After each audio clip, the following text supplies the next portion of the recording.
Welcome to Midsummer Stories. Please click the like button, leave a comment, and let us know what country you're in and subscribe. This story is a work of fiction. Names, characters, places, and incidents are products of the author's imagination or are used fictitiously.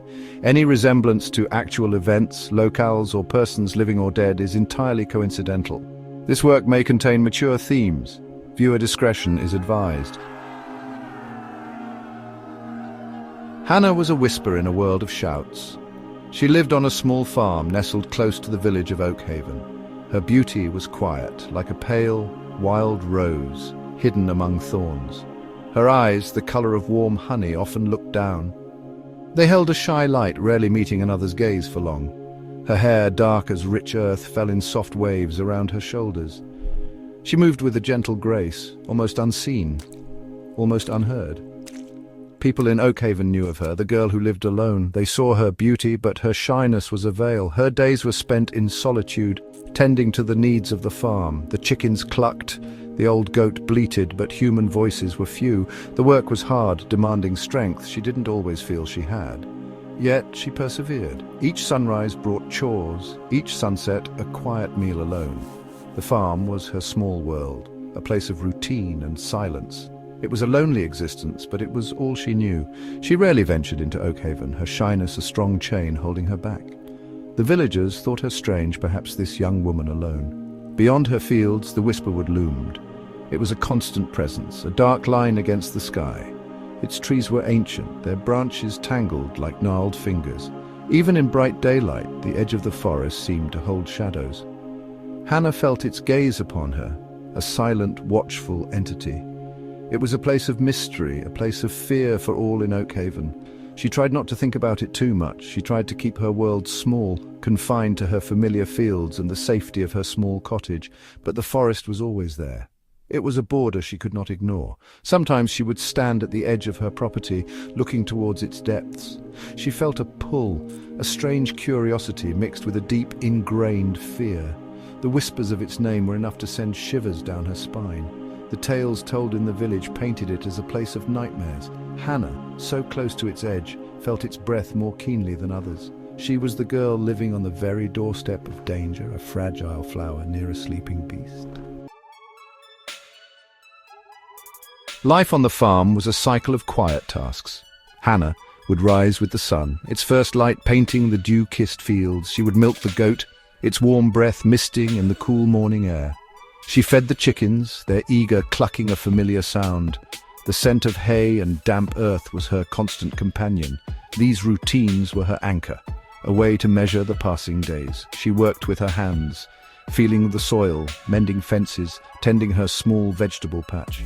It was a simple life, but one filled with unspoken burdens. The loneliness was a heavy cloak she wore. Sometimes the silence of the farm pressed in on her. She would talk to the animals, her voice soft and hesitant. They were her only listeners, her only companions in this isolated world. She missed her parents, their laughter, their strength. They had passed years ago, leaving her to manage alone. The farm was their legacy, and she was determined to keep it. But the weight of it, the solitude, often felt too much for one so young and so shy. She yearned for connection, but fear kept her apart. Whisperwood was more than just a forest. It was a living, breathing entity in the minds of Oakhaven's people. Its shadow stretched long, not just over the land, but over their hearts. They spoke of it in hushed tones, their eyes wide with a shared dread. Tales of strange sounds, of unseen movements, of things that stalked the night were common. Hannah heard these whispers when she made her rare trips to the village for supplies. They clung to her, making the forest seem even more menacing when she returned to her solitary home. The forest seemed to watch her. When the wind blew from its direction, it carried strange sounds, rustles that were not just leaves, sighs that were not just the breeze. Sometimes she thought she heard faint whispers, too indistinct to understand, but unsettling nonetheless. These were the echoes from the dark trees, a constant reminder of the unknown that lay just beyond her fence line. She would hurry inside as dusk approached, bolting her door, feeling the oppressive presence of the woods deepen with the falling darkness. Whisperwood was a name spoken with caution in the lands of Cyckist. It was ancient, Older than any village, older than any recorded history. Its trees were giants, their bark dark and deeply furrowed, their leaves a dense canopy that choked the sunlight. Few dared to venture beyond its outermost edges. Those who did and returned spoke of a disorienting gloom, of paths that shifted and vanished. They talked of an unnatural silence that could suddenly be broken by terrifying, unidentifiable cries. The forest seemed to possess a malevolent will of its own. The creatures said to dwell within its depths were the stuff of nightmares. Villagers whispered of shadow stalkers, quick and silent, with eyes that glowed in the dark. They spoke of thorned crawlers, massive insectoid beings with razor-sharp appendages. And then there were the Grolaks. These were the most feared, hulking beasts of immense strength and savagery. Their roars were said to freeze the blood. No one who had seen a Grolak up close and lived to tell the tale was forever changed by the experience. The forest was a dark sanctuary for these terrors. Oakhaven lived under this constant looming shadow. The village was built a careful distance from the forest's edge, but its influence was undeniable. Children were warned never to stray too close.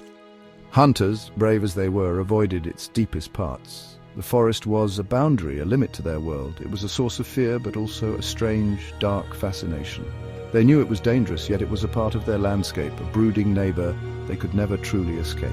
Every unexplained disappearance, every strange noise in the night was attributed to Whisperwood. For Hannah, living so close, the forest was an ever-present character in her life story. She saw its moods change with the weather. On sunny days it looked almost peaceful, though still forbidding. But when storms gathered, it transformed into a raging, thrashing monster, its trees groaning and creaking like tortured souls. She felt its oppressive weight, a constant pressure at the edge of her senses. The fear it instilled was a primal thing, a knot in her stomach that tightened whenever she thought of what lay hidden beneath its dark boughs. One particular evening, as the sun bled crimson across the western sky, a deeper sense of unease settled over Hannah's farm. The air was still, unnaturally so. No birds sang their evening songs, even the crickets were silent.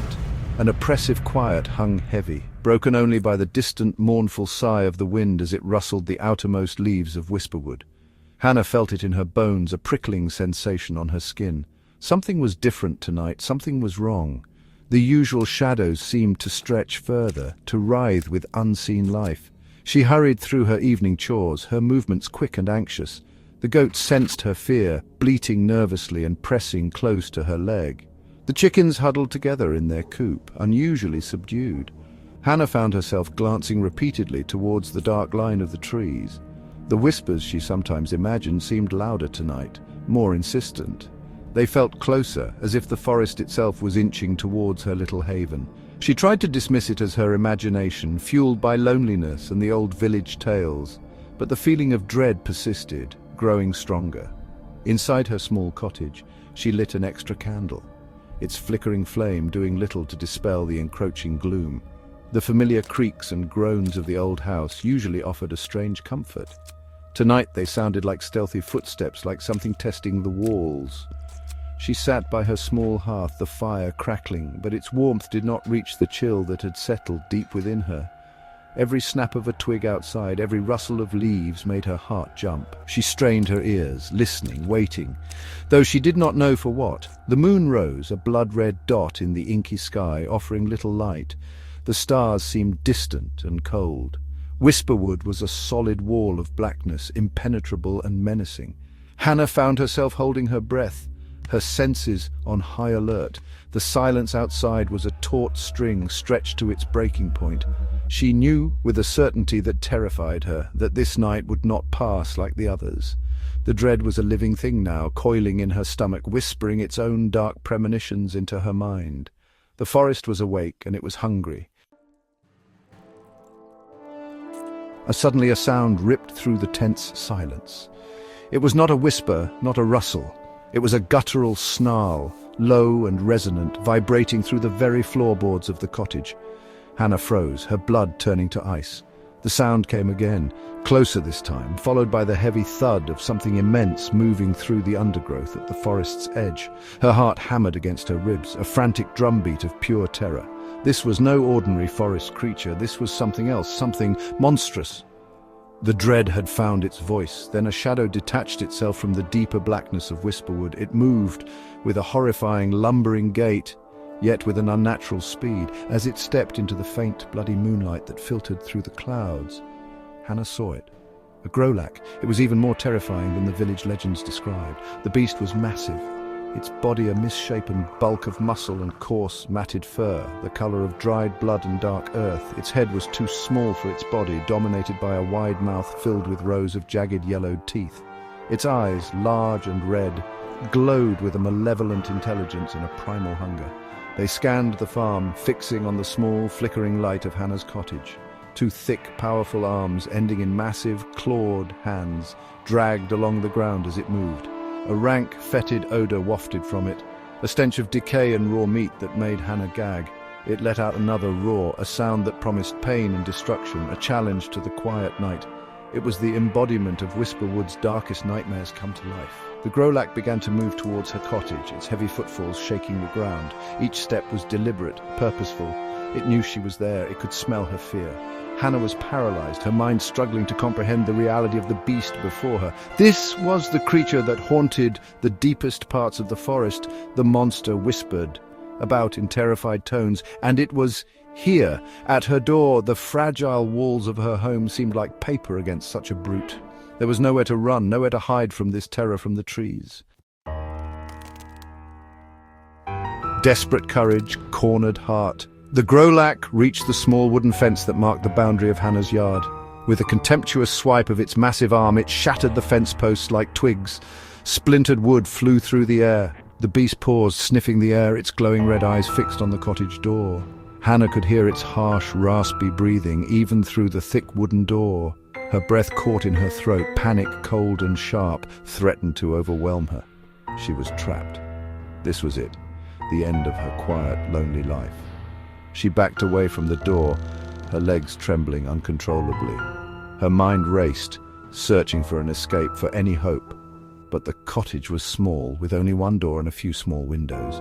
The Grolak was a mountain of rage and hunger. There was no reasoning with it, no pleading. It was a force of pure destruction. The villagers were too far away, their help an impossible dream. She was utterly alone, facing a monster from the darkest legends. The fear was a physical thing, crushing her, stealing her breath. Then something shifted within her. Deep beneath the layers of shyness and fear, a spark ignited. It was the primal instinct to survive, the desperate courage of a cornered animal. She thought of her parents, of their farm, the only home she had ever known. Was she to let this beast destroy it all, destroy her without a fight? The shyness that had defined her for so long began to recede, burned away by the raw, urgent need to live.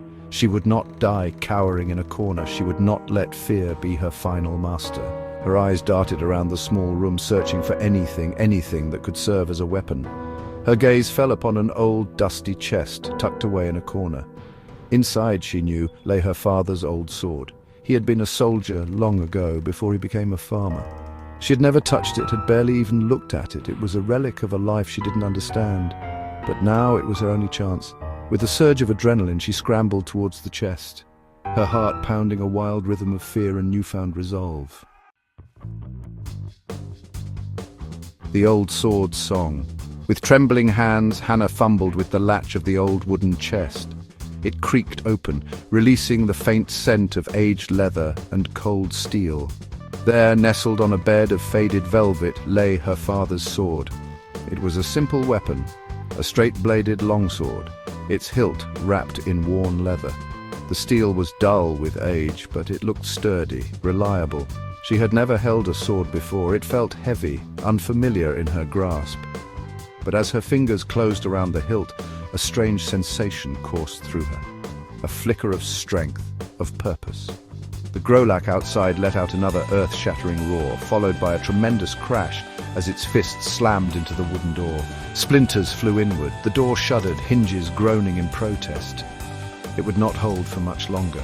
There was no more time for fear, no more time for hesitation. Hannah took a deep breath, the cold steel of the sword surprisingly comforting in her hand. It was an extension of her will, her desperate desire to survive. She was no warrior, just a shy farm girl. But tonight, she had to be. As the Grolak's massive shoulder slammed against the door again, the wood splintered and cracked. With a final deafening crash, the door burst inward, torn from its hinges. The monstrous form of the Grolak filled the doorway, its red eyes burning with fury as it peered into the dimly lit cottage. It let out a triumphant snarl, expecting to find cowering prey. Instead, it saw Hannah. She stood there, small and seemingly fragile, but with the old sword held before her, its tip pointed towards the beast. Her stance was clumsy, untrained, but her eyes held a new light defiance. The beast paused, surprised perhaps by this unexpected resistance. It let out a guttural growl, a low rumble of displeasure. Then, with a deafening roar, it lunged. Hannah screamed, not just in fear, but in a primal release of every pent-up emotion. She sidestepped, more by instinct than skill, the Grolak's massive claws swiping through the air where she had stood moments before. The fight had begun. It was a dance of desperation, a song of survival played out with an old sword against monstrous fury in the heart of her shattered home. Whisperwood's embrace. As Hannah dodged another clumsy, powerful swing from the Grolak, something extraordinary happened. The air around her seemed to shimmer. A faint whisper, not of fear but of guidance, brushed against her mind. It felt as if the forest itself, the very Whisperwood she had feared for so long, was reaching out to her. The sounds of the night, the rustling leaves, the sighing wind, the distant hoot of an owl, seemed to coalesce into a strange, subtle music that resonated deep within her soul. It was an ancient rhythm, a primal connection. She moved, and it felt as if the woods moved with her. Her clumsy sidesteps became more fluid, her desperate blocks more certain. The sword in her hand, once heavy and awkward, now felt like a natural extension of her arm. She could almost anticipate the Grolak's movements. A split second before it lunged or swiped. It was as if unseen hands were guiding her, steadying her, lending her an agility she never knew she possessed. The fear was still there, a cold knot in her stomach, but it was now overlaid with a strange sense of calm, of focus. The Grolak, enraged by her continued defiance and surprising agility, roared in frustration. It thrashed about the small cottage, smashing furniture, its attacks becoming more frenzied, more brutal. But Hannah, guided by this newfound resonance with the woods, managed to avoid the worst of its fury. She ducked under a sweeping claw, the wind of its passage ruffling her hair. She parried a clumsy downward strike, the impact jarring her arm, but the sword holding true. The whispers seemed to grow stronger, clearer, urging her on, showing her openings. She realized that Whisperwood was not just a place of terror. It was a place of ancient power, a living entity with its own spirit. And somehow, in her moment of greatest need, she had forged a connection with it. The forest which had spawned the monster attacking her was now her ally. It flowed through her, a wild, untamed energy that sharpened her senses and strengthened her resolve. She was no longer just Hannah, the shy farm girl. She was part of something larger, something older, something powerful. The forest was breathing with her, fighting with her. Hannah, daughter of the forest. The battle raged, a whirlwind of desperate motion and monstrous roars within the confines of the wrecked cottage. Hannah, empowered by the forest's strange alliance, fought with a ferocity she hadn't known she possessed. She saw an opening as the Grolak, overextended after a wild swing, stumbled slightly. The whispers urged her forward. With a cry that was part fury, part newfound strength, she lunged. The old sword, guided by an unseen force and her own desperate courage, found its mark, sinking deep into the beast's exposed side. The Grolak let out a deafening, agonized shriek. Its red eyes widened in shock and pain. It thrashed violently, trying to dislodge the blade, trying to reach her, but Hannah held fast, pushing the sword deeper. Channeling all her fear, her anger, and the forest's energy into that single decisive blow. The beast staggered, its massive form trembling. Black, viscous blood poured from the wound. With a final gurgling cry, the Grolak collapsed, its immense weight shaking the very foundations of the cottage. Silence descended, heavy and profound. Hannah stood, panting, her body aching, her clothes torn. The sword slipped from her trembling grip and clattered to the floor. She looked at the fallen monster, then around at the devastation of her home.